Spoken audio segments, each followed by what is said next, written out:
नमस्कार। एक दिवसीय हिंदी कार्यशाला के द्वितीय सत्र में आप सभी का पुनः स्वागत है। द्वितीय सत्र आज हम लोग भारतीय अंतरिक्ष कार्यक्रम और उसके अनुप्रयोगों का अवलोकन पर आयोजित करने जा रहे हैं। मैं अंतरिक्ष विभाग भारत सरकार के प्रमुख कार्यक्रमों के बारे में आज यहाँ पर चर्चा करूँगा और उसके साथ साथ मैं ये भी चर्चा करूँगा कि इन कार्यक्रमों का किन किन क्षेत्रों में अनुप्रयोग किया जा रहा है। उसके साथ साथ हम इस बात पर भी चर्चा करेंगे कि भविष्य में ऐसे कौन से कार्यक्रम हैं जो भारतीय अंतरिक्ष अनुसंधान संगठन द्वारा प्लान किए गए हैं और उनके क्या अनुप्रयोग हैं। अगर आप समझने की कोशिश करें, थोड़ा इतिहास पर जाएं, जो भारत के अंतरिक्ष कार्यक्रम थी उनकी नींव डॉक्टर विक्रम साराभाई, जिन्हें भारत के अंतरिक्ष कार्यक्रम के जनक के रूप में जाना जाता है, उन्होंने इसकी शुरुआत की थी। और डॉक्टर साराभाई जब इंग्लैंड में भौतिकी में स्नातकोत्तर करते हुए विश्व युद्ध के कारण भारत वापस आ गए तो उन्होंने भारतीय विज्ञान संस्थान, जिसे इंडियन इंस्टीट्यूट ऑफ साइंस के नाम से हम जानते हैं, बेंगलोर में सर सीवी रमन के साथ एक कॉस्मिक किरणों में शोध कार्य उन्होंने प्रारंभ किया। वो डॉक्टरेट की पढ़ाई करने के लिए कैम्ब्रिज गए और 1947 में कॉस्मिक रे इन्वेस्टिगेशन इन ट्रॉपिकल लैटिट्यूड्स विषय पर उन्होंने एक थीसिस लिखी और 28 साल की उम्र में उन्होंने भारत लौटने पर 11 नवंबर 1947 को अहमदाबाद में भौतिक अनुसंधान प्रयोगशाला की स्थापना की। तो आप समझ सकते हैं, अगस्त 1947 में हमारा देश आज़ाद हुआ और डॉक्टर साराभाई ने 11 नवंबर 1947 में ये जो फिजिकल रिसर्च लेबोरेटरी, जिसे भौतिक अनुसंधान प्रयोगशाला के नाम से हम जानते हैं, उसकी शुरुआत की थी।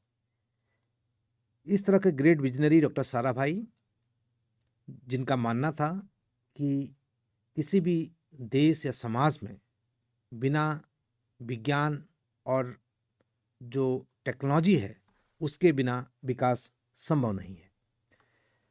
उस समय डॉक्टर साराभाई और डॉक्टर सीवी रमन और शांति स्वरूप भटनागर और डॉक्टर भाभा, ये 4 प्रमुख वैज्ञानिक भारत में एक विज्ञान की जो बेस सेटअप करने में लगे हुए थे और ये आपस में बहुत घनिष्ठ रूप से जुड़े हुए थे, ये आपस में बहुत मिलकर काम कर रहे थे। और डॉक्टर भाभा ने परमाणु ऊर्जा विभाग के एक भाग के रूप में भारतीय अंतरिक्ष अनुसंधान का प्रस्ताव रखा था और 1962 में भारत के पहले प्रधानमंत्री श्री जवाहरलाल नेहरू के समर्थन से अंतरिक्ष अनुसंधान के लिए भारतीय राष्ट्रीय समिति, जिसको हम इनकॉस्पार के नाम से जानते हैं, उसकी स्थापना की गई और डॉक्टर साराभाई को इनकॉस्पार का जो अध्यक्ष बनाया गया। और 1962 में इस कमेटी का गठन हुआ और 1969 में इस कमेटी को इंडियन स्पेस रिसर्च ऑर्गेनाइजेशन या ISRO के नाम से में बदल दिया गया। इसके बाद भारत सरकार ने अंतरिक्ष आयोग का गठन किया, जिसको हम स्पेस कमीशन के नाम से जानते हैं, और जून 1972 में अंतरिक्ष विभाग की स्थापना की गई और सितंबर 1972 में इसरो को डिपार्टमेंट स्पेस के साथ संबद्ध कर दिया गया। तो अंतरिक्ष विभाग की जब स्थापना हुई उस वक्त इसरो एक वर्चुअल एंटिटी की तरह काम कर रहा था। तो जब अंतरिक्ष विभाग की स्थापना हुई तो इसरो को उसके साथ संबद्ध कर दिया गया। अगर आप समझने की कोशिश करें, बहुत हम्बल बिगिनिंग हुई थी इस ऑर्गेनाइजेशन की।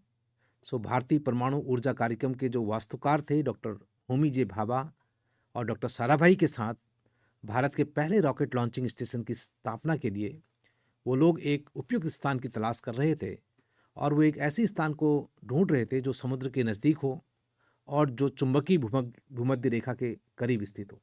तो ऐसे स्थान की एक खोज जारी थी और 1962 में भारत के दक्षिणी तट के साथ अपनी खोज के दौरान वो एक बहुत ही शांत, सुरम्य और एक मछुआरों के गांव, जिसे थुम्बा के नाम से जानते थे, वहां पहुंचे और वहाँ पर एक सेंट मैरी मैगडलिन चर्च वहाँ पर स्थित था, जो लगभग तिरुवनंतपुरम के केरल के जो बाहरी एरियाज हैं, इलाके हैं, वहाँ पर वो स्थित था और अरब सागर और से जुड़ा हुआ था और चुंबकीय भूमध्य रेखा के करीब स्थित था।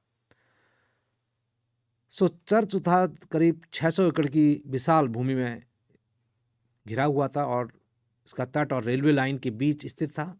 यह स्थान पृथ्वी के चुंबकीय भूमध्य रेखा के साथ संरेखित है और एक रॉकेट लॉन्चिंग साइट और एक अनुसंधान और विकास केंद्र की स्थापना के लिए उपयुक्त स्थान पाया गया और उन्हें लगा कि यहाँ पर हम भारत के अंतरिक्ष कार्यक्रमों की शुरुआत कर सकते हैं।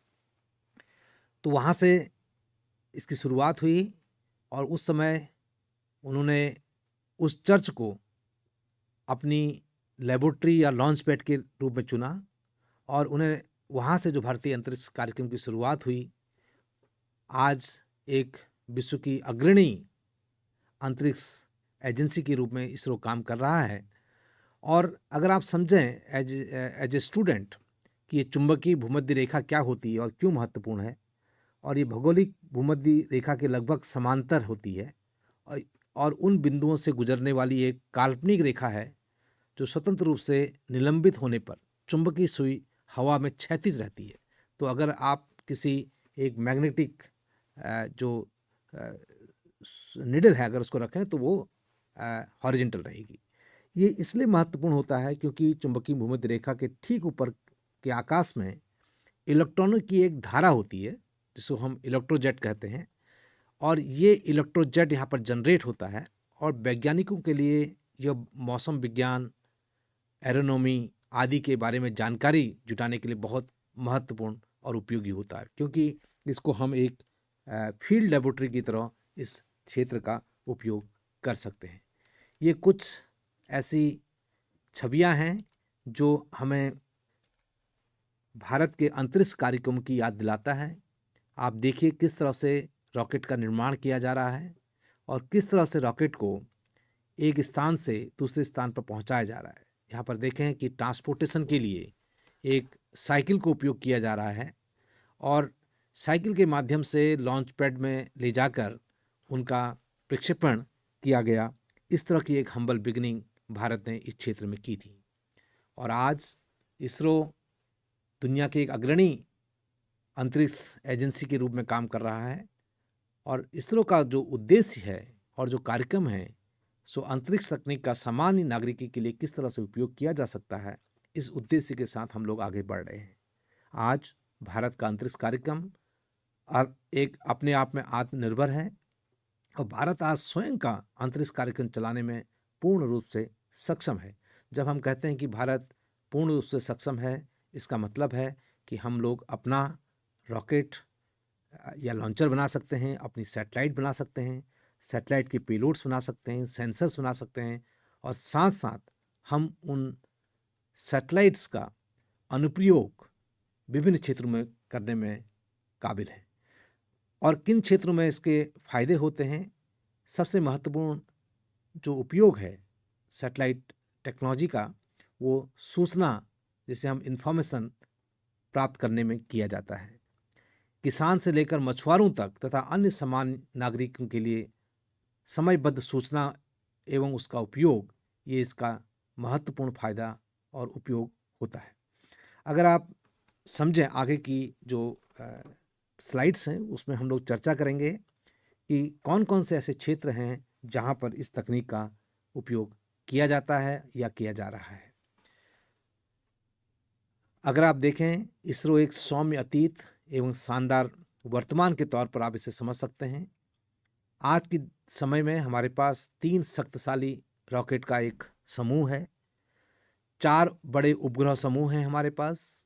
अगर आप रॉकेट की बात करें, हमारे पास PSLV जिसे पोलर सैटेलाइट लॉन्च व्हीकल के नाम से जानते हैं, एंड दूसरा हमारे पास GSLV जियो स्टेशनरी लॉन्च व्हीकल के नाम से जानते हैं। उसमें GSLV है, GSLV Mark 3 है और इनका उपयोग कई तरह के सैटेलाइट को प्रक्षेपण करने में किया जाता है।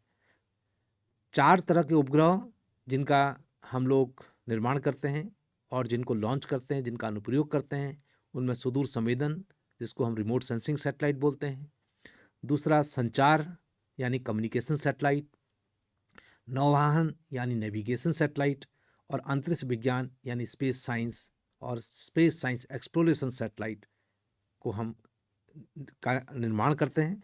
सो आज इस सत्र में हम समझेंगे कि ये 4 तरह के जो उपग्रह हैं, इनमें प्रमुख कौन कौन से ऐसे कार्यक्रम हैं जो इसरो संचालित कर रहा है, और इन कार्यक्रमों से क्या क्या उपलब्धि हमारे देश ने हासिल की है। अगर आप इसरो के संगठन चार्ट को समझें, हम यह जो विभाग है जिसे हम अंतरिक्ष विभाग के नाम से जानते हैं, ये प्रधानमंत्री कार्यालय के अंतर्गत आता है, और प्रधानमंत्री कार्यालय के अंतर्गत अंतरिक्ष विभाग को अंतरिक्ष आयोग के द्वारा गाइड किया जाता है। सो अंतरिक्ष आयोग, जिसे हम स्पेस कमीशन के नाम से जानते हैं, इसके जो अध्यक्ष होते हैं वो सचिव अंतरिक्ष विभाग, या जिन्हें हम चेयरमैन इसरो के नाम से भी जानते हैं, वो इसके अध्यक्ष होते हैं। और देश के जो टॉप ब्यूरोक्रेट्स हैं या एमिनेंट साइंटिस्ट हैं, ये इसके मेंबर्स होते हैं। तो ये गाइड करते हैं कि जो अंतरिक्ष कार्यक्रम है किस तरह से चलाया जाएगा और किस तरह के इसमें मिशन एग्जीक्यूट किए जाएंगे। ये इस पूरे कार्यक्रम को हमें निर्देशित करते हैं। इसके अलावा हमारे पास 2 इम्पॉर्टेंट ऑर्गेनाइजेशन हैं जो इन स्पेस और NSIL के नाम से जिनको जानते हैं, इन स्पेस और new space India limited.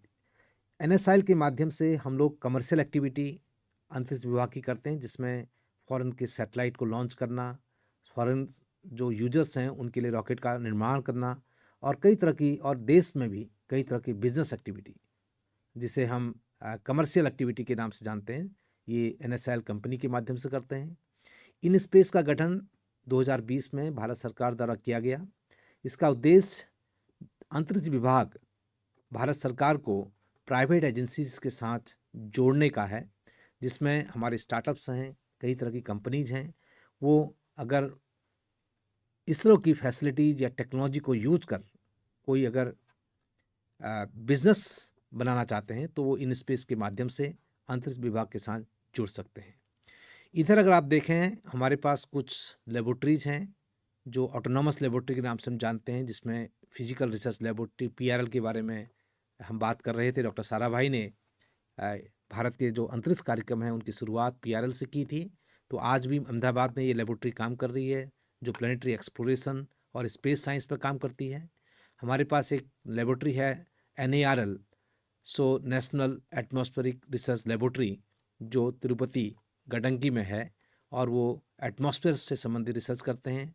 North eastern space application centre जो शिलोंग में स्थित है, हमारे जो उत्तरी क्षेत्र हैं, हमारे देश के जो उत्तरी राज्य हैं, उनमें अंतरिक्ष प्रौद्योगिकी का किस तरह से उपयोग किया जाए, चाहे वो रिमोट सेंसिंग हो, कम्युनिकेशन हो या नेविगेशन हो, ये NESAC के माध्यम से हम लोग करते हैं।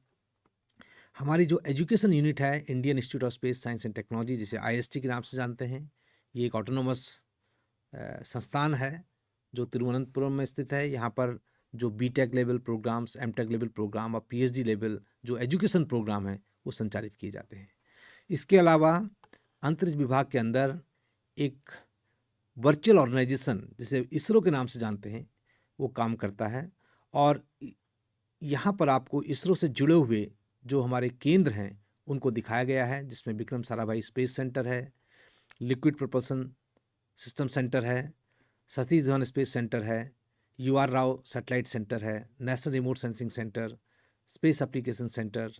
इधर हमारे पास इंडियन इसरो प्रोपल्सन सेंटर है, और स्ट्रैक है जिसमें ISU है, IRS Indian institute of remote sensing, जहाँ से हम लोग अभी इस कार्यक्रम को संचालित कर रहे हैं, लियोस है, MC, ये सारे अलग अलग सेंटर्स हैं जो इसरो के काम करते हैं। सेंटर या यूनिट भी हम इनको बोलते हैं। यहाँ पर अलग अलग स्पेशलाइजेशन के काम होते हैं, जैसे रॉकेट को बनाना BSSC में होगा, LPSC उसके फ्यूल पे काम करेगा, SDSC लॉन्चिंग पे काम करेगा, URSC सैटेलाइट को बनाएगा, national remote sensing centre NRSC satellite के डेटा को रिसीव करेगा और उसकी एप्लीकेशन बिल्ड करेगा, स्पेस एप्लीकेशन सेंटर सैटेलाइट के पेलोड्स और ब्रेन्स को बनाता है, जो अहमदाबाद में स्थित है। IPRC जो क्रायोजेनिक इंजन है या सेमी क्रायोजेनिक इंजन, उसको बिल्ड करता है, उसकी टेस्टिंग करता है। स्ट्रैक सैटेलाइट की हेल्थ मॉनिटरिंग, जो लो अर्थ ऑर्बिट सैटेलाइट्स हैं या नेविगेशन सैटेलाइट्स हैं, उनकी ट्रैकिंग करता है या स्पेस डेब्री को मॉनिटर करता है। तो स्ट्रैक बेंगलोर में स्थित है। ISU इसके गायरोस्कोप और इंटेलिजेंस सिस्टम को बिल्ड करता है।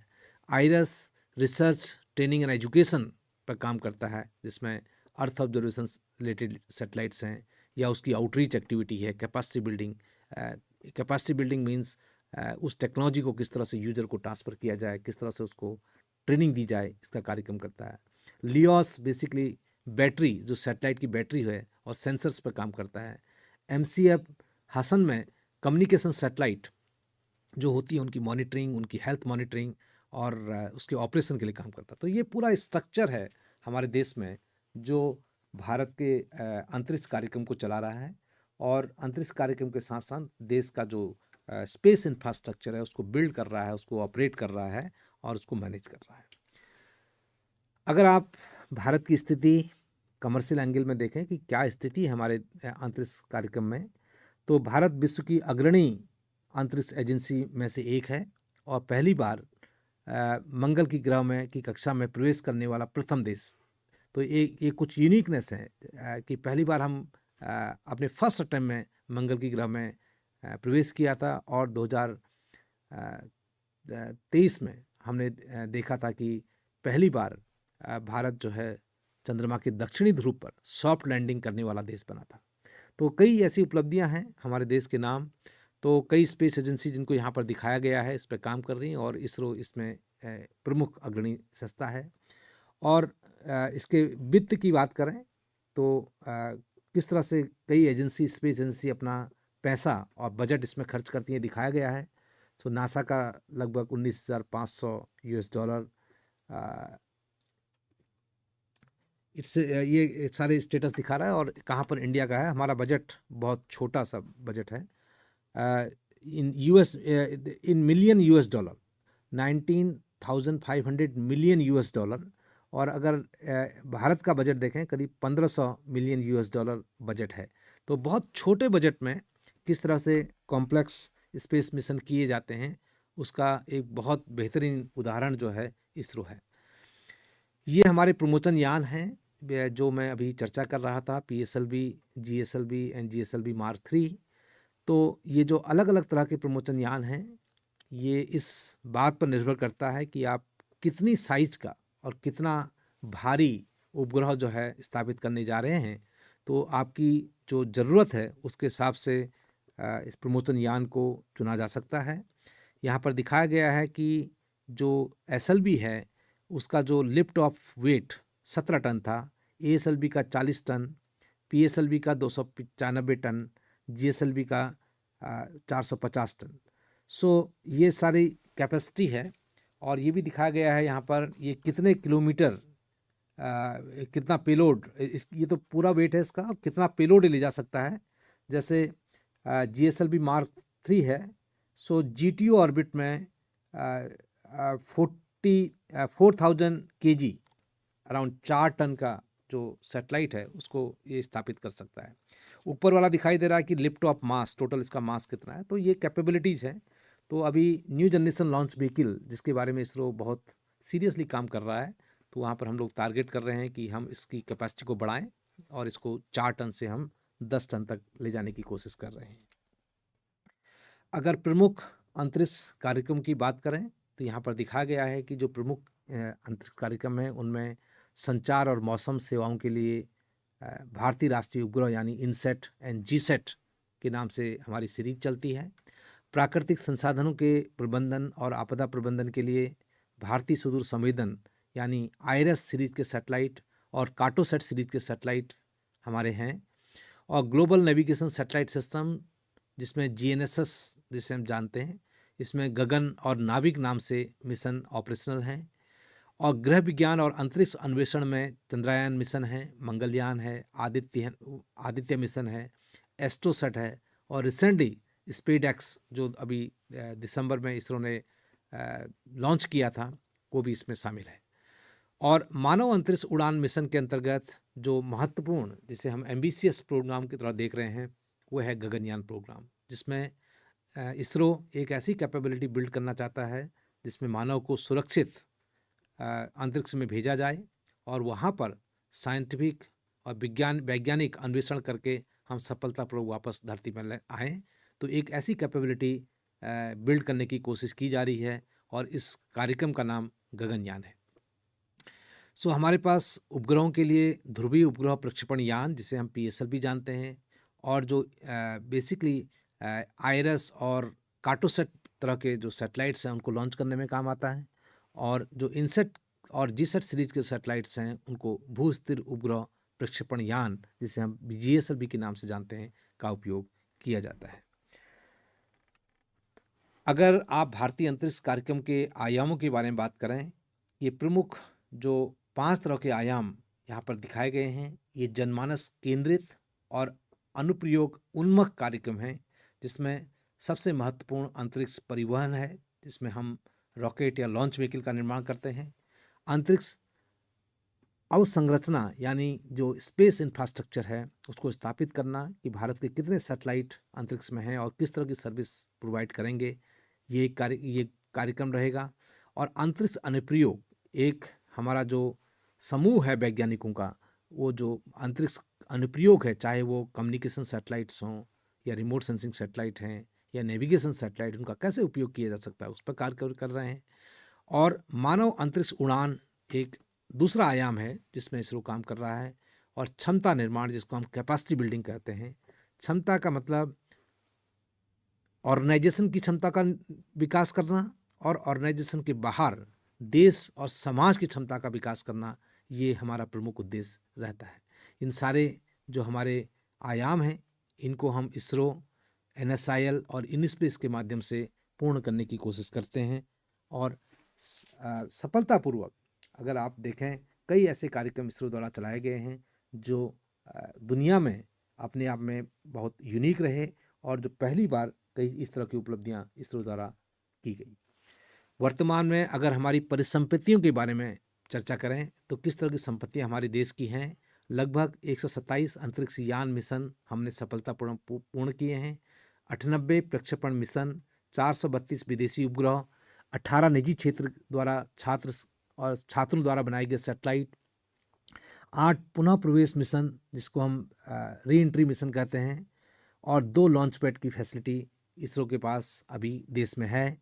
हमारे पास पृथ्वी अवलोकन, सैटेलाइट नेविगेशन, मानव अंतरिक्ष उड़ान और सैटेलाइट संचार के लिए तमाम तरह के सैटेलाइट और हमारी सुविधाएं हमारे देश के पास आज उपलब्ध है। अगर आप अनुप्रयोगों की बात करें, जो हमारी आज की इस कार्यशाला का प्रमुख विषय है, तो आइए समझने की कोशिश करते हैं कौन कौन से ऐसे क्षेत्र हैं जहां पर अंतरिक्ष तकनीक का सफलतापूर्वक अनुप्रयोग किया जा रहा है। भारतीय पृथ्वी अवलोकन कार्यक्रम, जिसे अर्थ ऑब्जर्वेशन प्रोग्राम के नाम से हम जानते हैं, यानी जो सैटेलाइट हैं वो लगभग 500 से 800 किलोमीटर की दूरी पर स्थापित हैं और वहाँ से लगातार इस हमारे जो धरती है इससे संबंधित जानकारी जुटा रहे हैं, चाहे वो इंफ्रारेड रीजन में हैं या नॉर्मल ऑप्टिकल रीजन में हैं या फिर माइक्रोवेव रीजन में हैं या थर्मल रीजन। ये कई तरह के सेंसर के प्रकार हैं। तो यहाँ पर अगर आप बात करें, हमारे पास बहुत एक्टिव स्पेस का ग्राउंड सेगमेंट है और उसके अलावा कई तरह की अनुप्रयोग हम लोग करते हैं, जैसे भूमि एवं जल, उच्च संकल्प, महासागर, मौसम, जलवायु, ये कई तरह के एरियाज हैं जहाँ पर ये सैटेलाइट अपनी सेवाएं हमारे देश को उपलब्ध करा रहे हैं। अगर आप भूमि एवं जल से संबंधित एप्लीकेशन, जैसे land and waters related application की बात करते हैं, तो वहाँ पर resource search set, RI set तरह की मिशन है। और अगर आप हाई स्केल की मैपिंग, अगर आपको कोई मानचित्र का निर्माण करना है हाई स्केल का प्लानिंग पर्पस के लिए, तो कार्टोसैट मिशंस हैं। कार्टोसैट 1 है, 2 है, कार्टोसैट 3 है। उसके अलावा RI सेट मिशन के सैटेलाइट्स हैं। और महासागर से संबंधित जानकारी और एप्लीकेशन के लिए ओशन सेट सीरीज के सैटेलाइट्स हैं और सरल अर्टिका के सीरीज सैटेलाइट्स हैं। मौसम संबंधी जानकारी और जलवायु से संबंधी जानकारी के लिए इनसेट सीरीज के सैटेलाइट्स हैं, जिसमें INSAT 3A, INSAT 3D, INSAT 3DR, INSAT 3DS, ये तमाम तरह के सैटेलाइट लगातार हमारे देश से संबंधित जानकारी जुटा रहे हैं और वैज्ञानिक इस जानकारी के माध्यम से जो सूचनाएं जो जनरेट कर रहे हैं, इसको सरकार को कई तरह के उपयोगों के लिए उपलब्ध कराया जाता है, ताकि एक बेहतर प्रबंधन देश में किया जा सके। और नीचे आप देख सकते हैं कि किस तरह के से ये सैटेलाइट इमेजरी दिखाई देती हैं। ये उदाहरण है, अगर एक नेशनल और एक राष्ट्रीय स्तर पर आपको कोई अगर नेचुरल रिसोर्सेज या प्राकृतिक संसाधनों का प्रबंधन करना है या आपदा प्रबंधन करना है, इस तरह की कई ऐसी एप्लीकेशंस हैं जहां पर इन आंकड़ों को उपयोग किया जा रहा है। मेरे साथी डॉक्टर अरिजीत अभी थोड़ी देर में आएंगे और वो चर्चा करेंगे कि कैसे इस तकनीक का आपदा प्रबंधन में उपयोग किया जा रहा है और कितना महत्वपूर्ण है। इस पर चर्चा करेंगे, तो वहाँ पर आप थोड़ा सा बेहतर ढंग से इसको समझ पाएंगे। अगर आप एक उदाहरण के तौर पर देखें कि भारत के जो हमारे जो सैटेलाइट्स हैं वो किस तरह की इमेज ले सकते हैं, ये कार्टोसैट 3 का एक उदाहरण है। तो यहाँ पर अगर आप देखें, ये एक एरिया है कहीं तुम्हारा आपका अरब कंट्री में। तो इसको थोड़ा सा जूम करके अगर आप देखेंगे तो आप समझ पाएंगे कि ये सेंसर किस तरह की इन्फॉर्मेशन को ले रहा है। आप बहुत आसानी से देख पाएंगे छोटे छोटे जो फीचर्स हैं, जैसे सड़क में चलती हुई गाड़ियाँ और ओपन एरिया, बिल्डिंग। उसके अलावा आप देखें बहुत सारे जो फीचर्स हैं इस एरिया पे हमको बहुत आसानी से देख पा रहे हैं। ये एक फ़ोटोग्राफ की तरह आप इसको समझिए। तो अगर आप लगातार इस तरह के चित्र लेते हैं तो इससे आप इस क्षेत्र का मानचित्र बहुत ही आसानी से बना सकते हैं। अगर अनुप्रयोगों की बात करें, जैसे मैंने अभी कुछ देर पहले चर्चा की थी कि मौसम के क्षेत्र में या लैंड यूज़ प्लानिंग और मैपिंग के कार्टोसैट जो जैसे मिशन जो मैपिंग के लिए उपयोग करते हैं, तो कुछ उपयोग यहाँ पर दिखाए गए हैं। जैसे अगर आप वायुमंडल की बात करें तो जो सैटेलाइट टेक्नोलॉजी है वो मौसम के पूर्वानुमान के लिए उपयोग की जाती है। तो हम उसमें जो हमारे जो बादल हैं उनकी स्थिति को बहुत आसानी से समझ सकते हैं और उसकी जानकारी प्राप्त कर सकते हैं। तो मौसम पूर्वानुमान में इन सैटेलाइट का उपयोग होता है। साथ साथ अगर फसल का आकलन करना है एवं उत्पादन का पूर्वानुमान लगाना है, जैसे अगर आप जानना चाहते हैं कि हमारे देश में इस साल कितना गेहूं का उत्पादन होगा या कितनी दालों का उत्पादन होगा, या हम जानना चाहते हैं कितना रबी क्रॉप होगी, कितनी खरीफ क्रॉप होगी, ताकि जो पूर्वानुमान लगाया जा सके। और ये पूर्वानुमान सरकार के लिए बहुत महत्वपूर्ण होता है, ताकि जो हमारे जो आयात निर्यात जो हमारी पॉलिसीज़ हैं उनका निर्धारण इसके आधार पर आसानी से किया जा सकता है। तो ये प्लानिंग में इस तरह की जानकारी सैटेलाइट के माध्यम से जुटाई जा सकती है। और साथ साथ अगर आप जियो स्पेशल टेक्नोलॉजी को यूज करें तो उसमें आप इसकी मॉडलिंग करके आप इसको फोरकास्ट भी कर सकते हैं और बता सकते हैं कि कितना इसका उत्पादन होने वाला है। अगर हिम एवं हिमनद की स्थिति की बात करें, जैसे अगर आप जानना चाहते हैं कि कितनी बर्फ़ हिमालय में अभी जमी हुई है या इस साल कितनी बर्फ़ गिरी या कितनी बर्फ़ वहाँ पर पिघल रही है, ताकि हम ये अनुमान लगा सकें कि हमारी नदियों में कितना पानी हमें उपलब्ध होगा। क्योंकि अगर आप देखें बहुत बड़े क्षेत्र देश में पानी के लिए इन नदियों पर निर्भर हैं, चाहे गंगा की बात करें, यमुना की बात करें। तो हमारा पूर्वानुमान बड़ी आसानी से हम लगा सकते हैं और हम समझ सकते हैं सैटेलाइट के माध्यम से कि हिमालय में इनकी क्या स्थिति है। हिमनद यानी जो हमारे जो ग्लेशियर्स हैं उनकी कंडीशंस क्या हैं, वो कितने पिघल रहे हैं, हमारा जो ग्लोबल वार्मिंग या क्लाइमेट चेंज का कितना इम्पैक्ट उसमें आ रहा है। तो ये सारी बातें समझने के लिए सैटेलाइट टेक्नोलॉजी बहुत ही महत्वपूर्ण होती है। अगर महासागर की स्थिति के बारे में बात करें या महासागर भूविज्ञान की बात करें, उस क्षेत्र में भी इसका उपयोग किया जाता है। साथ साथ आपदा प्रबंधन की अगर बात करें, सैटेलाइट टेक्नोलॉजी और स्पेस टेक्नोलॉजी का बहुत बड़ा रोल इस डोमेन पर रहता है। जैसे चक्रवात हैं और उसके अलावा कि उसकी तीव्रता है, और जो फॉरेस्ट फायर जिसे वनाग्नि कहते हैं, उसके अलावा जो फ्लड की कंडीशंस हैं, बाढ़ की स्थिति के बारे में आकलन करना, उसको जानना, और हमारे जो लैंडस्लाइड्स हैं उसको मॉनिटर कर सकते हैं। कई तरह के ऐसे डिजास्टर्स हैं जिसको आप मॉनिटर कर सकते हैं और कई क्षेत्रों में आप उन आपदाओं से पहले उसका पूर्वानुमान भी लगा सकते हैं, अगर तकनीकों का उपयोग बेहतर ढंग से आप करें। अगर जल के क्षेत्र में या वाटर रिसोर्स के बारे में बात करें तो आप फसल के लिए भूमि पर जल प्रवाह की उपयुक्तता पर का अध्ययन आसानी से किया जा सकता है और इस माध्यम से हम पूरे देश में और हमारी जो क्षेत्र है जहाँ पर हमारा इंटरेस्ट है वहाँ पर कितना पानी उपलब्ध है और पानी की कमी होगी या नहीं होगी, अगर नहीं हो अगर कमी होने वाली है तो कहाँ से पानी को लाया जा सकता है, ये सारा आकलन इस तकनीक के माध्यम से किया जा सकता है। और अगर शहरी क्षेत्र और की योजना के बारे में बात करें, शहरों में और जो जो लोड आज बढ़ रहा है, कैरिंग कैपेसिटी शहरों की हम असेस कर सकते हैं, हम समझ सकते हैं कि किस तरह से हमारा शहर ग्रोथ कर रहा है, कितने बिल्डिंग्स वहाँ पर बन रही हैं और वो बिल्डिंग का जो निर्माण है वो हमारी जो पॉलिसीज़ हैं, जो गाइडलाइंस है उसके अकॉर्डिंग हो रहा है या नहीं हो रहा है, सारी मॉनिटरिंग आप सैटेलाइट डेटा के माध्यम से कर सकते हैं। अगर हाई रिजोल्यूशन का सैटेलाइट डेटा आपके पास है तो आप अर्बन प्लानिंग में बहुत महत्वपूर्ण योगदान कर सकते हैं। कई ऐसे क्षेत्र हैं जैसे समुद्र और समुद्र तट से रिलेटेड एप्लीकेशन, जैसे मछली उद्योग, तटवर्ती क्षेत्र और उसके मैंग्रोव किस तरह से उग रहे हैं। अगर आप मछली उद्योग की बात करें, हमारे पास एक बहुत महत्वपूर्ण कार्यक्रम हमने शुरू किया था, पोटेंशियल फिशिंग जोन। तो उसके माध्यम से अगर आप समझें तो सैटेलाइट का डेटा लेके आप ये भी बता सकते हैं कि कौन से ऐसे एरियाज़ हैं जहाँ पर मछुआरों को बेहतर मछलियाँ मिलेंगी या बेहतर मछली वो पकड़ सकते हैं। तो इस तरह कई क्षेत्र हैं।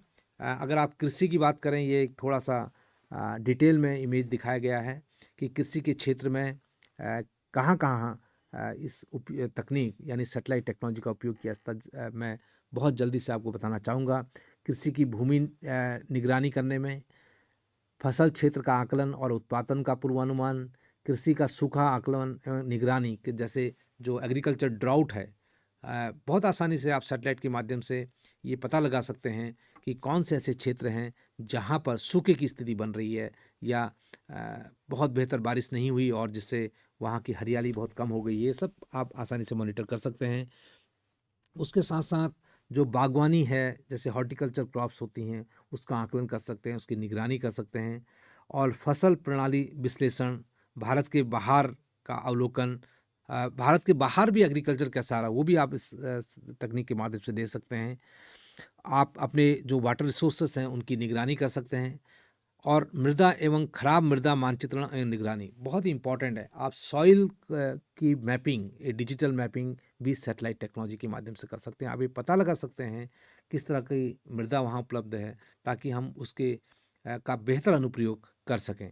और अगर किसी फसल में या किसी क्षेत्र में कोई रोग या कीट लग गया है जिससे वो फसल को नुकसान पहुंचा रहा है या पहुंचा सकता है, तो उसकी निगरानी भी और उसकी भविष्यवाणी भी बहुत आसानी से सैटेलाइट टेक्नोलॉजी के माध्यम से की जा सकती है। तो बेहतर बेसिकली आइडिया ये रहता है कि अगर आप सैटेलाइट से उस एरिया का इमेज लें तो आप ये देख सकते हैं कि जो हेल्दी इमेज है, जो हेल्दी क्रॉप है वो कैसा दिखता है और जो कीड़े से संक्रमित की जो खेती है वो किस तरह से दिखती है। तो आसानी से आप बता सकते हैं कि कौन से एरिया में जो कीड़ा जो है उस फसल को बर्बाद कर रहा है। इसके अलावा शासन एवं विकास में कई ऐसी सक्सेस स्टोरीज हैं, कई ऐसे प्रोजेक्ट्स हैं जहाँ पर जो स्पेस टेक्नोलॉजी है उसका बहुत ही सफलतापूर्वक उपयोग किया गया है। तो उसके कुछ उदाहरण जो हम यहाँ पर दिखाए गए हैं, जो प्रोजेक्ट्स भारत सरकार के द्वारा संचालित किए गए और या किए जा रहे हैं। जैसे अगर कृषि के बारे में बात करें तो ये एक ऑपरेशनल प्रोजेक्ट है जिसमें 8 प्रमुख फसलों के लिए क्षेत्र और उसकी उत्पादन अनुमान हम लगा रहे हैं। इसमें मौसम के अनुसार पूर्वानुमान लगा सकते हैं, सैटेलाइट और उपग्रह डेटा प्लस कृषि मौसम विज्ञान तथा भूमि आधारित अवलोकन को यूज करके जो हमारी जो कृषि मंत्रालय है भारत सरकार का, इस तकनीक को यूज करके ये सेवाएं देश को प्रदान कर रहा है। मत्स्यिकी के क्षेत्र में संभावित मत्स्य पालन क्षेत्र जिसको हम PFZ के नाम से बोलते हैं, तो ये एक बहुत ही महत्वपूर्ण कार्यक्रम था। अगर आप देखें भारत का जो बहुत बड़ा क्षेत्र जो है हमारे जो कोस्टल रीजन के नाम से हम जानते हैं, जो है वहाँ पर बहुत सारे लोग ऐसे हैं जिनका जो जीवन यापन है वो मछली उद्योग से चलता है। तो किस तरह से मछली को पकड़ने के लिए हम फोरकास्ट कर सकें और उनको मछुआरों को ये बता सकें कि वो किस ओर जाएं जहां उनको बेहतर मछली मिलेगी। तो यहाँ पर इस तकनीक के माध्यम से मछली पकड़ने की जो मात्रा है वो दोगुनी हुई, खोज का समय करीब 60% कम हो गया। पहले मछुआरे घूमते रहते थे कि उनको कहाँ फिश कैच मिलेगा, कहाँ अच्छी मछली मिलेगी। तो इस तकनीक के माध्यम से अगर उनको ये अलर्ट समय पे मिल जाता है तो वो लोग आसानी से अपना समय बचा सकते हैं। साथ में ईंधन की खपत लगभग 30% इससे कम होती है इस तकनीक के माध्यम से। जहाँ तक इंफ्रास्ट्रक्चर मॉनिटरिंग की बात है, अगर सरकार किसी भी तरह का विकास ग्राउंड में कर रही है तो सैटेलाइट डेटा के माध्यम से हम उसको मॉनिटर कर सकते हैं। सैटेलाइट क्या होता है कि एक निश्चित समय के बाद किसी भी क्षेत्र को बार बार रिविजिट करता है। तो जैसे आज हमने देहरादून का कोई इमेज लिया तो ये इमेज हम लगभग 5 दिन बाद, 10 दिन बाद, 15 दिन, 1 महीना या 2 महीने बाद पुनः उसी क्षेत्र का इमेज दे सकते हैं। और अगर हम ये जियो स्पेशल टेक्नोलॉजी को यूज़ करें और दो जो पहले की इमेज और वर्तमान इमेज को हम अगर तुलना करें तो आसानी से हम बता सकते हैं कि कितना विकास का कार्य यहाँ पर हुआ है। तो इसका एक उदाहरण था सिंचाई की जो नहरें होती हैं, नहरों का जो कैनाल्स होती हैं, उनका इंफ्रास्ट्रक्चर बिल्ड जब किया जा रहा है देश में, तो हम आसानी से पता लगा पाते हैं सैटेलाइट डेटा से कि कौन से ऐसे एरियाज़ हैं जहाँ पर कैनाल का निर्माण हो चुका है और कौन से एरियाज ऐसी हैं जहाँ पर इन नहरों का विकास करना बाकी रहा है। और अगर कोई प्रोजेक्ट सरकार ने फंड किया है तो आप मॉनिटर कर सकते हो। तो यहाँ पर एक AIBP करके प्रोग्राम चलाया गया था, तो वहाँ पर ये सिंचाई की जो अवसंरचना है उसकी निगरानी सैटेलाइट के माध्यम से की गई। पेयजल के क्षेत्र में अगर आप समझें, हमारे देश का बहुत बड़ा भाग है जहाँ पर हमारे देश की जो नागरिक हैं पेयजल के लिए भूजल पर निर्भर है, जिसे हम ग्राउंड वाटर बोलते हैं। तो सैटेलाइट टेक्नोलॉजी के माध्यम से आप भूजल की संभावित क्षेत्रों का पता लगा सकते हैं और आप बता सकते हैं कौन से ऐसे एरियाज हैं जहाँ पर भूजल उपलब्ध हो सकता है।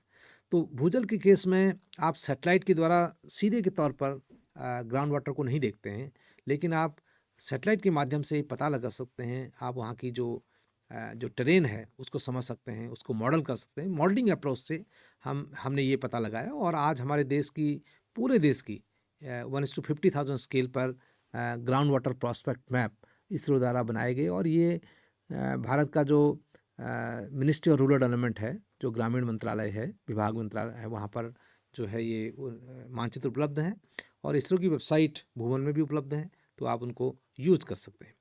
एक प्रोग्राम है वाटरशेड डेवलपमेंट, जिसे वाटरशेड विकास कहा जाता है। तो बेहतर उत्पादकता, क्षमता एवं उच्च आजीविका के लिए मृदा एवं जल संरक्षण, फसल की पैदावार की वृद्धि और जो हमारी जो परती भूमि है उसमें कमी लाने का इसमें उद्देश्य है। तो वाटरशेड के एरिया में भी काम किया जाता है।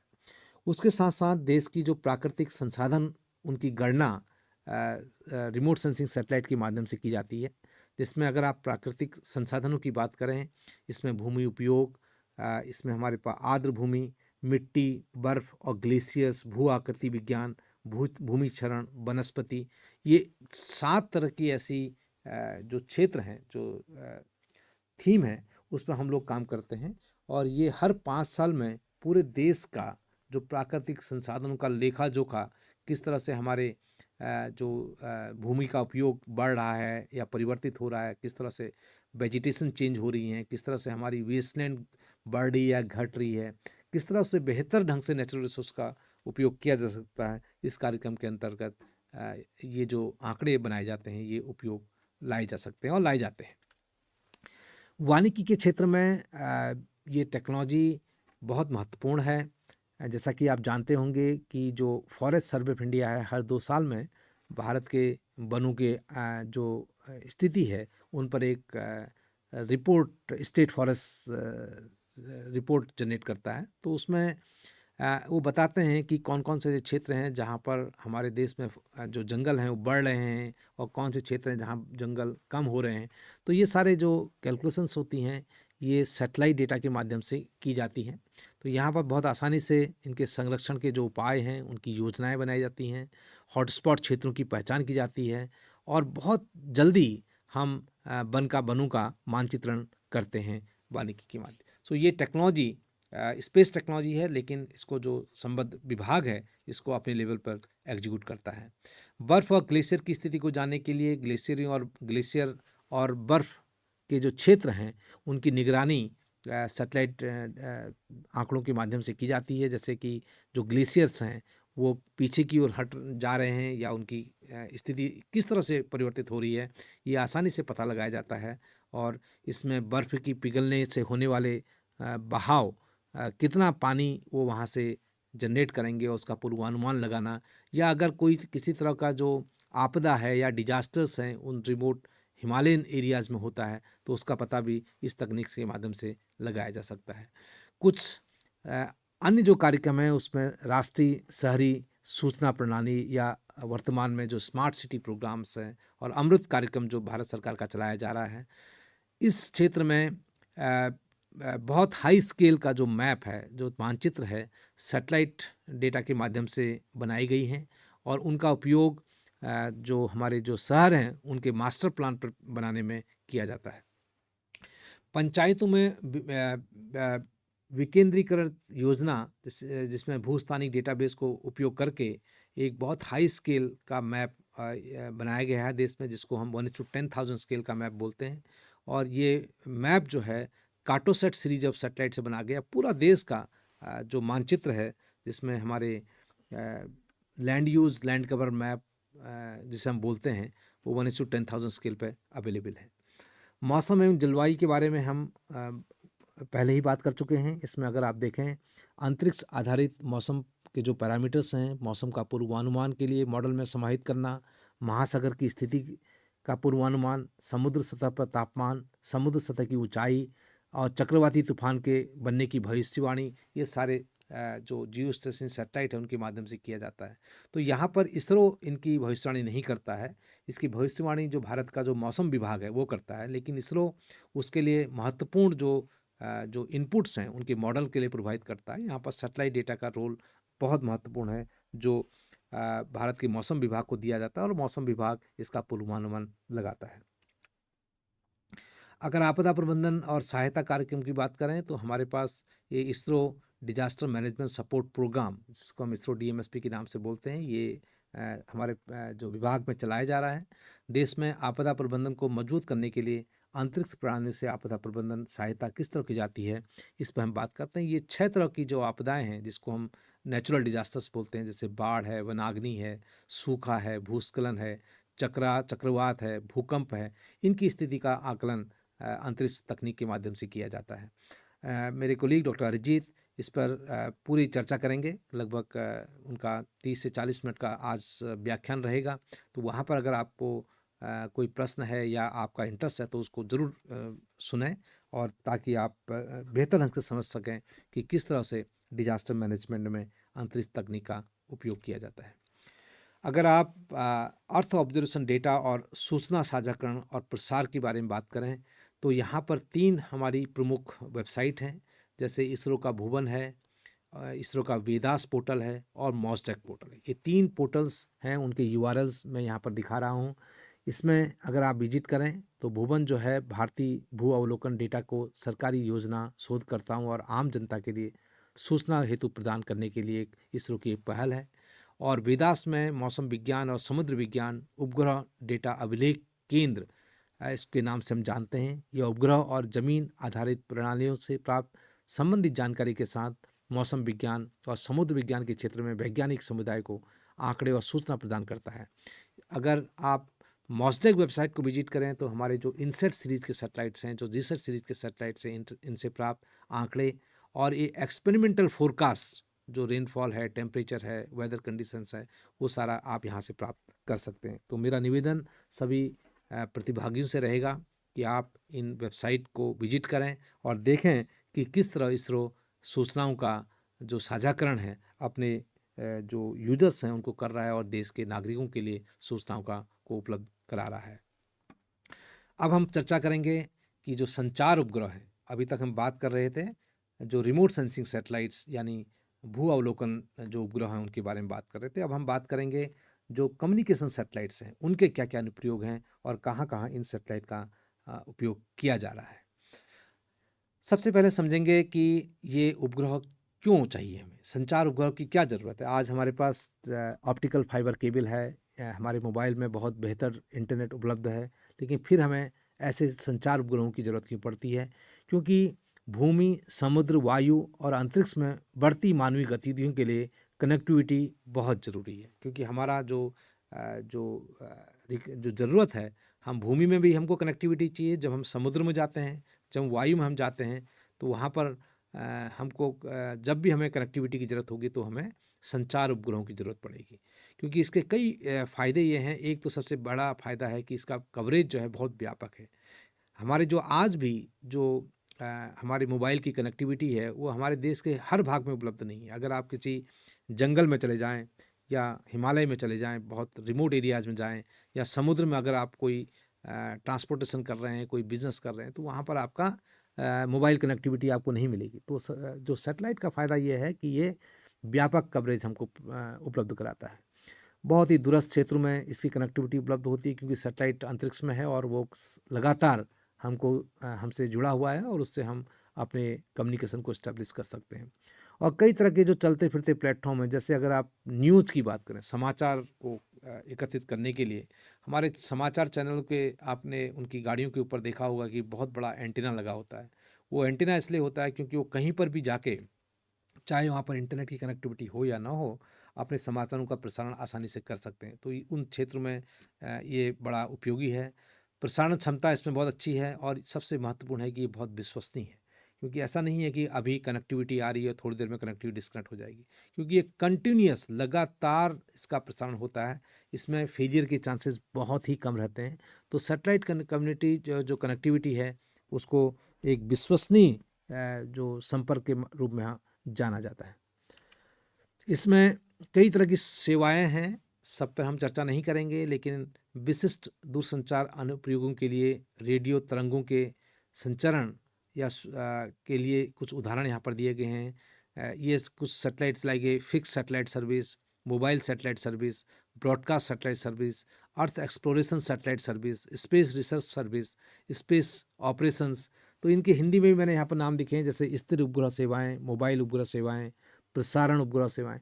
अगर आप एफएसएस की बात करें, तो जैसे वीसेट की कनेक्टिविटी है, तो कहीं पर भी वो वीसेट को आप लगा के आप एक संपर्क स्थापित कर सकते हैं।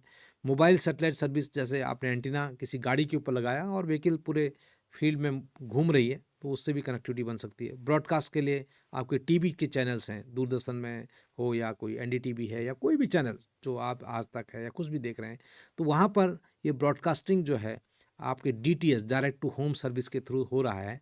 तो उसके लिए आपको छोटा सा एक एंटीना ज़रूरत होती है, और ब्रॉडकास्टिंग सैटेलाइट सर्विस आपके घर तक उपलब्ध है।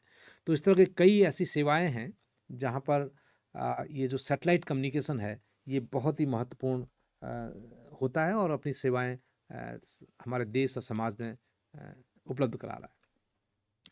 इसके अलावा एक बहुत ही महत्वपूर्ण क्षेत्र है जहां पर हम सैटेलाइट बेस आईओटी की बात करते हैं। आईओटी मीन्स इस बेसिकली इंटरनेट ऑफ थिंग्स। तो इसके बारे में आज बहुत चर्चा हो रही है आज के समय में। इसमें सेंसर नेटवर्क की बात करते हैं, बिकॉज हम लोग आज 5G नेटवर्क की बात कर रहे हैं, जहाँ पर हमारे पास बहुत बेहतरीन इंटरनेट कनेक्टिविटी हमारे मोबाइल पर उपलब्ध है। लेकिन फिर भी कई इनएक्सेसिबल एरियाज़, जहाँ रिमोट एरियाज़ हैं, अगर आपको डिजास्टर को समझना है, आपको अपनी डिफेंस एंड स्ट्रेटजिक इश्यूज़ पर डिस्कस करना है, तो ये सारी तकनीक में जो सैटेलाइट बेस आईओटी है, बहुत महत्वपूर्ण जो इसका योगदान है। इसमें कई तरह की क्षेत्र हैं, जैसे प्रारंभिक चेतावनी प्रणाली, दूरस्थ निगरानी, खोज और बचाव, संचार बहाली, आपदा रिकवरी योजना, वनाग्नि का प्रबंधन, संपत्ति प्रबंधन, चिकित्सा स्वास्थ्य की सेवाएं, लॉजिस्टिक्स एंड आपूर्ति श्रृंखला प्रबंधन, महत्वपूर्ण बुनियादी लचीला। सो कई तरह के सामुदायिक जुड़ाव। तो इसमें उपग्रह सक्षम आईओटी प्रौद्योगिकी संकट के दौरान महत्वपूर्ण डेटा और संचार क्षमताएं प्रदान करके आपातकालीन जो प्रतिक्रिया और डीआरआर की प्रभावशाली और लचीलेपन को बढ़ाती है। इसमें सबसे महत्वपूर्ण ये है कि अगर आपने कोई सेंसर, सपोज आप करें कि आपने हिमालय में लगाया है, वहाँ पर कोई इंटरनेट कनेक्टिविटी नहीं है, और आप मॉनिटर करना चाहते हैं किस तरह से जो अवलांच हैं या फ्लैश फ्लड हैं, या वहाँ पर कोई आपदा की स्थिति तो नहीं बन रही है, उन सेंसर के माध्यम से आप सूचना को एकत्रित कर सकते हैं और अपने क्लाउड में या डेटा सेंटर में उसको ट्रांसफ़र कर सकते हैं। क्योंकि ये एक बहुत महत्वपूर्ण क्षेत्र है, जिसमें आने वाले समय में आप देखेंगे कि सैटेलाइट बेस्ड आईओटी कई तरह की सर्विसेज आपदा प्रबंधन में उपलब्ध कराएगी। अब हम बात करेंगे नेविगेशन उपग्रह, जिन्हें हम नेविगेशन सैटेलाइट के नाम से जानते हैं। इसका सबसे महत्वपूर्ण जो उदाहरण है वो आपका जीपीएस है आपके मोबाइल में। आप देख रहे हैं कि आपके मोबाइल में जीपीएस होने से आप कई तरह की सेवाएं उपयोग में ला सकते हैं। जैसे कि अगर आप बात करें कि अगर आप गूगल मैप को यूज़ करते हैं तो आप अपने शहर में या कोई नई जगह पर आसानी से पता लगा सकते हैं कि एक जगह से दूसरी जगह अगर आपको ट्रैवल करना है, ड्राइव करना है, तो कौन सा रूट आपके लिए बेस्ट होगा, कितना समय आपको लगेगा। हम इसको यूज़ कर रहे हैं अपने नेविगेशन को मोबाइल पे। लेकिन इसके अलावा भी कई तरह के ऐसे अनुप्रयोग हैं जहाँ पर सैटेलाइट बेस्ड नेविगेशन का उपयोग किया जाता है, और हम चर्चा करेंगे कि भारत की स्थिति इसमें क्या है और भारत का कौन सा ऐसा कार्यक्रम है जो इस तरह की सेवाएं प्रदान कर रहा है। तो एक सबसे महत्वपूर्ण कार्यक्रम हमारे देश का है जिसको हम नाविक के नाम से जानते हैं। ये नेविगेशन विद इंडियन कॉन्स्टलेशन, जो आपके मोबाइल में जो आप यूज़ कर रहे हैं, ये जीपीएस है जो यूनाइटेड स्टेट ऑफ अमेरिका इसको मेंटेन करता है और ऑपरेट करता है। लेकिन नाविक जो है इंडियन नेविगेशन सिस्टम है, इसको भारतीय क्षेत्र में उपयोगकर्ताओं को सटीक स्थिति, वेग और समय प्रदान करने के लिए एक स्वतंत्र उपग्रह नेविगेशन प्रणाली बनाने में इसरो ने एक पहल की थी। और ये नाविक इंडिया के अपने सैटेलाइट और भारत के करीब जो हमारा जो बॉर्डर है उससे 1500 किलोमीटर की दूरी फैले हुए क्षेत्रों में हम ये सेवाएं नाविक के माध्यम से दे रहे हैं। अगर जीपीएस के सिग्नल कहीं पर उपलब्ध नहीं है या आपके मोबाइल पर नहीं आ रहे हैं तो नाविक की सेवाएं वहां पर उपयोग की जा सकती हैं। ये एक स्वतंत्र नेविगेशन प्रणाली है जो पूरी तरह से भारतीय नियंत्रण में है और एक क्षेत्रीय नेविगेशन प्रणाली के नाम से इसे जाना जाता है। जब हम क्षेत्र की बात करते हैं तो ये रीजनल नेविगेशन सैटेलाइट सिस्टम हम बात करते हैं। तो इसमें भारत की जो हमारे जो बॉर्डर्स हैं उससे करीब 1500 किलोमीटर हमारा एरिया ऑफ इंटरेस्ट है जहाँ पर नाविक अपनी सेवाएं प्रदान कर रहा है। उसके अलावा एक और कार्यक्रम है जिसे हम बोलते हैं जीपीएस सहायता प्राप्त जीईओ संबंधित नेविगेशन, जिसे गगन के नाम से जानते हैं, GPS aided geo augmented navigation system. तो ये बेसिकली हम इसमें आइडिया ये है कि जो जीपीएस के सिग्नल हैं वो जीपीएस के सिग्नल की एक्यूरेसी को किस तरह से हम इम्प्रूव कर सकते हैं। इसके लिए जो हमारा भारतीय विमानन प्राधिकरण, जिसे हम एयरपोर्ट अथॉरिटी ऑफ इंडिया के नाम से जानते हैं, उसके साथ इसरो ने मिलकर संयुक्त रूप से इस तकनीक को विकसित किया है। ये एक एसबास सिस्टम है और जिसके माध्यम से जो हमारे जो एयरक्राफ्ट्स हैं, हवाई जहाज़ हैं, उनके जो ऑपरेशन में इसको उपयोग किया जाता है, जिसमें कई तरह की सुविधाएं हमें मिलती हैं। टिपिकली अगर आप ट्रेडिशनली देखें, जो एयरक्राफ्ट ऑपरेशंस हैं वो ग्राउंड रडार सिस्टम से काम करते हैं। लेकिन अगर आप सैटेलाइट बेस्ड नेविगेशन सिस्टम, जिसमें गगन बहुत महत्वपूर्ण है, उसको उपयोग करें तो इसको और सुरक्षित और बेहतर बनाया जा सकता है। ये दुनिया की पहली एसबास प्रणाली है जिसमें भूमध्य रेखीय विसंगति क्षेत्रों में ऊर्ध्वाधर मार्गदर्शन की क्षमता है। ये बहुत पावरफुल है और ये दुनिया के अन्य जो एसबास सिस्टम है उनके साथ कंपेटेबल भी है। अब इसके बाद आइए जानते हैं हमारे अंतरिक्ष विज्ञान और ग्रह अन्वेषण मिशनों के बारे में, जिसके बारे में अभी विगत कुछ वर्षों से काफ़ी चर्चा हो रही है। हमने बात की थी चंद्रयान 3 की, चंद्रयान 2 के बारे में, एस्ट्रोसैट, आदित्य L1, इन सारे मिशनों के बारे में बहुत जल्दी से हम समझने की कोशिश करेंगे। अगर आप बात करें चंद्रयान 1, 2 और 3, 3 तरह के हमारे जो चंद्र मिशन हैं, चंद्र कार्यक्रम हैं, भारत ने अभी तक कंप्लीट किए हैं। ये भारतीय जो चंद्र अन्वेषण कार्यक्रम के नाम से भी जाना जाता है और चंद्रमा के अन्वेषण के लिए भारतीय अंतरिक्ष अनुसंधान संगठन इसरो द्वारा चलाए जा रहे हैं तथा बाह्य अंतरिक्ष मिशनों की एक श्रृंखला है। अगर चंद्रयान 1 की बात करें, जिसे 22 अक्टूबर 2008 को संचालित किया गया था, चंद्रयान 2 को 22 जुलाई 2019 से 7 सितंबर 2019 तक इसको एग्जीक्यूट किया गया था, और चंद्रयान 3 को 14 जुलाई 2023 से 23 अगस्त 2023 तक संचालित किया गया था। और चंद्रयान 1 और 2 की अगर बात करें, चंद्रयान 1 का जो प्रमुख खोजें थी, ग्रही अंतरिक्ष मिशनों को क्रियान्वित करने के लिए स्वदेशी वैज्ञानिक और तकनीकी क्षमता का निर्माण करना और चंद्र सतह पर जल अणुओं की खोज करना, जो वाटर मॉलिक्यूल्स हैं, पहली बार चंद्रयान 1 ने इसकी खोज की थी। और चंद्रयान 2 जो हमारा पार्शियल सक्सेस था, जिसमें हमारा जो ऑर्बिटर था वो बहुत सफलतापूर्वक इसको स्थापित किया गया था। ये आज भी काम कर रहा है। इसने चंद्र के वायुमंडलीय संरचना, ट्रेस तत्वों और उससे संबंधित कई प्रयोग किए थे और सोडियम हाइड्रोक्सिल और पानी के अणुओं का पता लगाया। चंद्र वायुमंडल में गैस का वितरण, magnesium, aluminium, silicon, calcium, titanium, लोहा आदि जैसे दुर्लभ तत्वों की उपस्थिति की जानकारी मानवता को दी थी।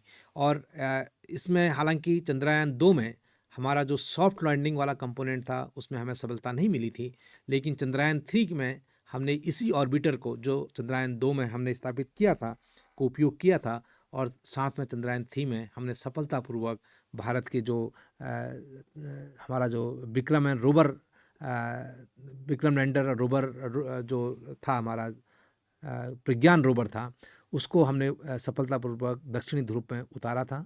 और भारत चंद्रमा के दक्षिणी ध्रुव पर सॉफ्ट लैंडिंग द्वारा उतरने वाला दुनिया का पहला देश बना था।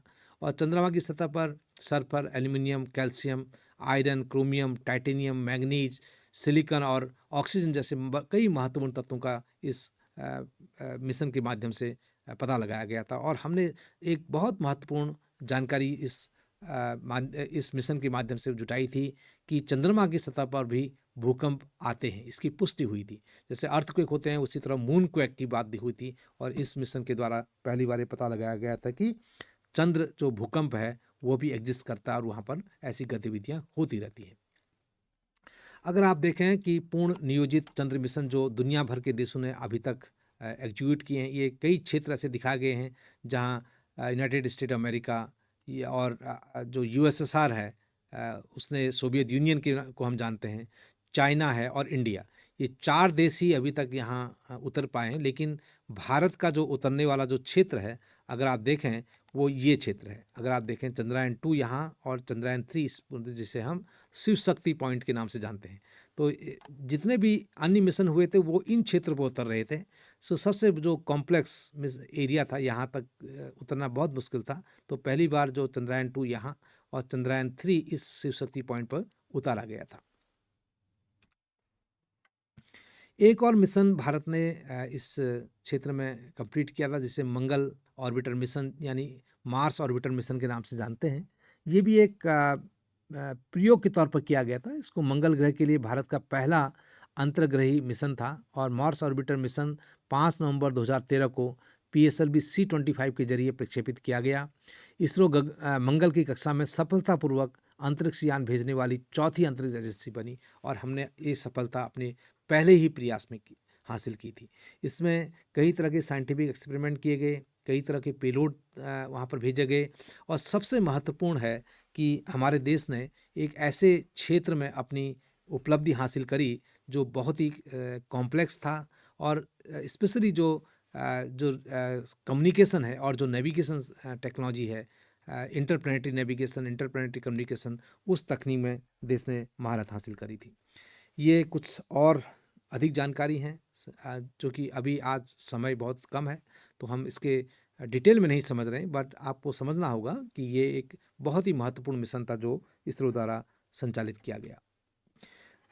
अभी पिछले वर्ष 2024 में इस मिशन की बहुत ज़्यादा चर्चा हुई थी जिसे हम आदित्य L1 के नाम से जानते हैं।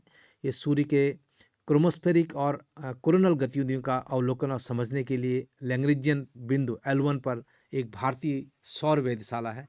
ये लगातार सूर्य में होने वाली घटनाओं की जानकारी उपलब्ध करा रहा है और वैज्ञानिकों को जो आंकड़े इससे प्राप्त हो रहे हैं ये बहुत महत्वपूर्ण आंकड़े हैं जो कई तरह की रिसर्च करने में सहयोगी हैं। जैसे इस पे सोलर वेदर और सोलर से जो सूर्य से उठने वाली जो तूफान हैं वो किस तरह से हमारे जो स्पेस इंफ्रास्ट्रक्चर हमारी सैटेलाइट्स हैं उनको कैसे प्रभावित कर सकती हैं और कैसे जो इससे उठने वाले जो तूफान हैं किस तरह से हमारे वायुमंडल को प्रभावित करते हैं वो समझने में सहयोग करेंगे।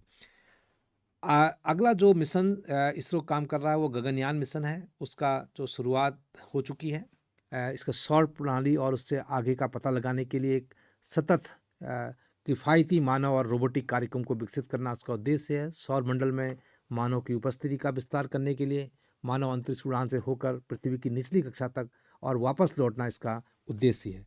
इस कार्यक्रम में कई तरह के उद्देश्य रखे गए हैं कि पृथ्वी की निचली कक्षा जिसको हम लियो लो अर्थ ऑर्बिट के नाम से जानते हैं, उसमें मानव अंतरिक्ष उड़ान की क्षमता का प्रदर्शन हम करना चाहते हैं। हम चाहते हैं कि इसमें हम अपनी एक्सपर्टीज बिल्ड करें।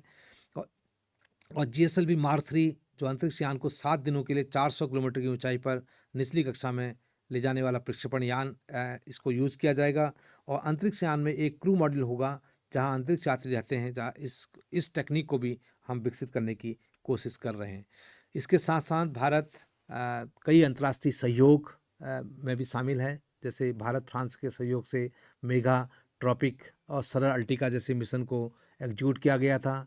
इसके अलावा हमारे पास कई अन्य मिशंस हैं, जैसे आपदा प्रबंधन के लिए सुदूर संवेदन का डेटा का साझा करना, विभिन्न देशों के साथ अंतरिक्ष सहयोग समझौते जैसे सी और जियो, इसरो नासा का संयुक्त एनआईएसआर मिशन जो बहुत जल्दी ही शायद 2025 में बहुत जल्दी अभी लॉन्च हो जाएगा उसके द्वारा। इसके अलावा भी कई ऐसे कार्यक्रम हैं जो अंतर्राष्ट्रीय सहयोग के माध्यम से भारत की स्पेस एजेंसी द्वारा संचालित किए जाते हैं। इसके साथ ही मैं अपना व्याख्यान यहीं पर समाप्त करता हूं और आप सभी का बहुत बहुत धन्यवाद इस व्याख्यान से जुड़ने के लिए।